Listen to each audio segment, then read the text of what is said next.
Hey guys, it's Joachim Pastor, and I'm sure you know my new track. It's called Be Someone on Armada Music.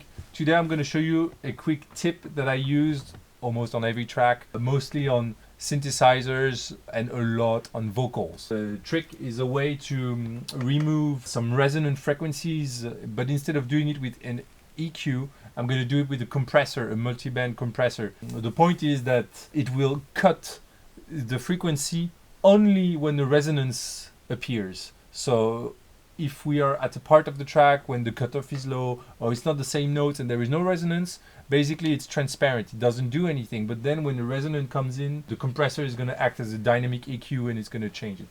Okay, so let's go.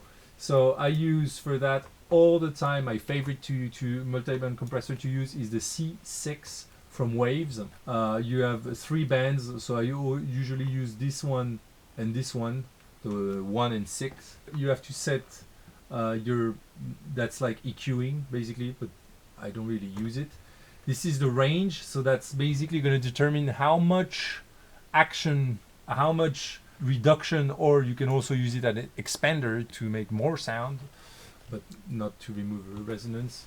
So that changes the range, and this changes the attack, so that's going to be how fast the compressor detects your resonance, how fast it detects the peaks, and how fast it's going to grab onto that and then release the volume. Let's call it like that.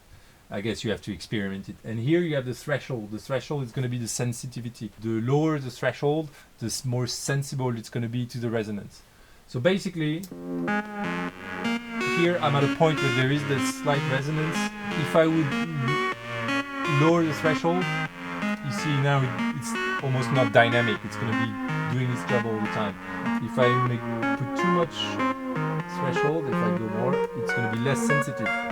And basically, when I play with the sound, so here I got it on set, but when you play with the sound, when you play with the notes, it's going to be more or less sensitive.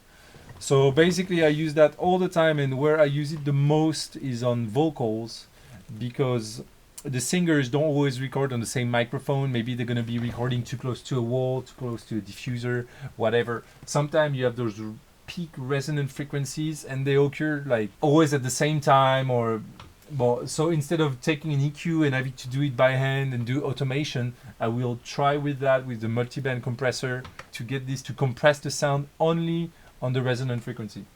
Alright guys, thanks for watching. Don't forget to check my new track. It's called Be Someone on Armada Music, and I'll see you around.